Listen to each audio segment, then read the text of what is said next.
DMs అంటే మా ఇంటికాడకు వచ్చి మమ్మల్ని ఏం చెప్పిండ్రు అంటే ఈ డిఎంఎస్ 11 నెలలు 1100 15 నెలలు కట్టాలి. మధ్యలో ఏ స్కీమ్ వచ్చినా కూడా బండి వచ్చినా తులం బంగారం ఉంది, ఫ్రిడ్జ్ ఉంది, వాషింగ్ మిషన్ ఉంది, ఐఫోన్ ఉంది, యాపిల్ ఫోన్ ఉంది, ఇవన్నీ ఉన్నాయి.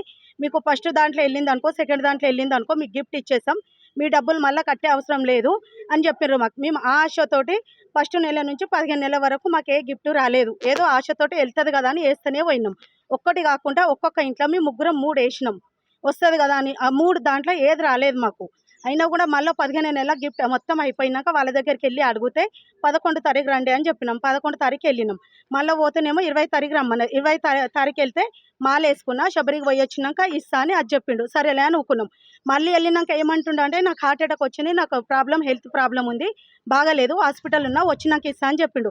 ఆయన చెప్పిన కొద్ది మేము వెళ్తూనే ఉన్నాం, వస్తూనే ఉన్నాం. కానీ లాస్ట్ వరకు అది ఆయన ఎత్తేసే వరకు మాకు తెలియదు అసలు ఆయన లేడు, వెళ్ళిపోయిండు అని. ఆయన చేయి కింద ఉన్న అయినా కూడా మాకు చెప్పలేదు. ప్రతి నెల డబ్బులు ఇంటికి వచ్చి కట్టుకున్నాడు. మళ్ళీ లాస్ట్ నెల ఇస్తలే అమ్మ అని చెప్పిండు. ఇప్పుడు ఆయన ఏమంటున్నాడో నాకు కూడా తెలియకుంటేనే ఆయన చెప్పేసి వెళ్ళిపోయిండు, మాకు సంబంధం లేదు.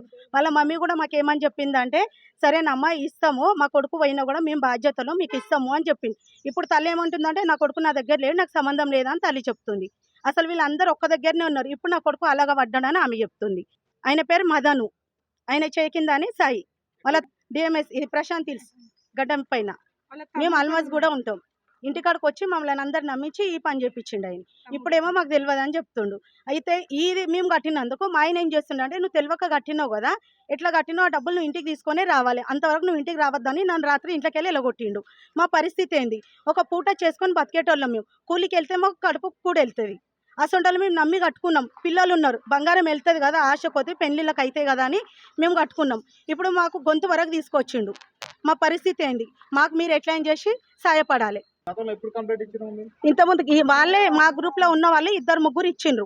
అయితే ఎలాంటిది లేదు. ఇప్పుడు మేము చూసి ఇక్కడికి వచ్చినాం. ఇది ఏమన్నా గానీ మేము మాత్రం ఆ డబ్బులు వచ్చే వరకు మేము ఇట్లే పోరాడతాం. ఇలాంటి ఎన్నో కేసులు పెట్టిపోయినరు. అమ్మ ఇవి మాకు తెలుసు, ఏం చేస్తారు, మీరైతే కంప్లైంట్ ఇచ్చి పోరి అంతే అని చెప్తుండ్రు వాళ్ళు.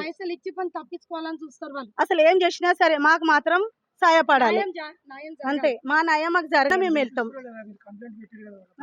ఆయన రావాలని అది మాకేం. వాళ్ళు ఏమంటుండ్రు అంటే ఇప్పుడు మేము ఎన్నో కంప్లైంట్లు ఇచ్చినాం, వాళ్ళు ఏం చెప్తలేరు మాకు, వాళ్ళు పట్టించుకుంటలేరు. ఏమనంటే మంది ఏమంటుండ్రు అంటే వాళ్ళకి డబ్బులు వాళ్ళు పోసిండ్రు, అందుకే ఆయన కేసు పట్టించుకుంటలేరు అని చెప్తుండ్రు. నమస్కారం అండి, నా పేరు అంజలి అండి. మేము మీరుపేటలో ఉంటామండి. ఇన్నేళ్ళ నుంచి మాకు డిఎంఎస్ అని చెప్పి మాకు మా ఆఫీస్కి వచ్చి పబ్లిక్ని జమ చేసుకొని కట్టించుకొని ఇప్పుడు మోసం చేసిర్రు. మాకు 5,000 మందిని ఇట్లా మామూలుగా కట్టుకోండి, మీకు నెలకిన్ని కట్టుకుంటే మీకు ఏదో గిఫ్టులు వస్తాయని చెప్పి తలా 1100 కట్టించుకున్నారు. మొత్తానికి ఇప్పుడు 5,000 మందికి మోసం చేసిండు ఆ డిఎంఎస్ మధు. ఇప్పుడు వాళ్ళ అమ్మ అందరు కలిసి చేసిర్రు ముంగటుండి. ఇప్పుడు మా కొడుకు తెలియదు, మా కొడుకు ఎటు వేయండి తెలియదు, మాకు తెలియదు అని చెప్పి ఆమె తప్పించుకుంటుంది. మేము ఇంతమంది ఏం చేయాలి, ఇప్పుడు మేము ఎవరిని అడగాలి? మొత్తానికి 3,000 మంది ఉన్నాము. మేము కంప్లైంట్ ఇచ్చినాము.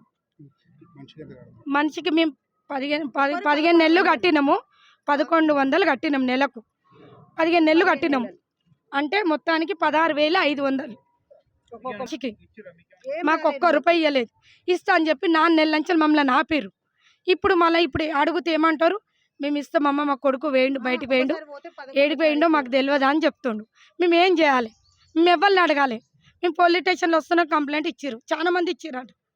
మా పైసలు మాకు రావాలి అంతే. దయచేసి మీరు ఏదేమన్నా కానీ మాకు అమౌంట్ మాకు వచ్చేటట్టు చేయండి. ఇప్పుడు 3,000 మంది అంటే 5 కోట్ల దాకా ఉంటుంది. మళ్ళీ వాళ్ళకి బిల్డింగ్ ఉంది, 3 ఫ్లోర్ల బిల్డింగ్ ఉంది. మాకేం లేదని చెప్తుంది వాళ్ళ అమ్మ.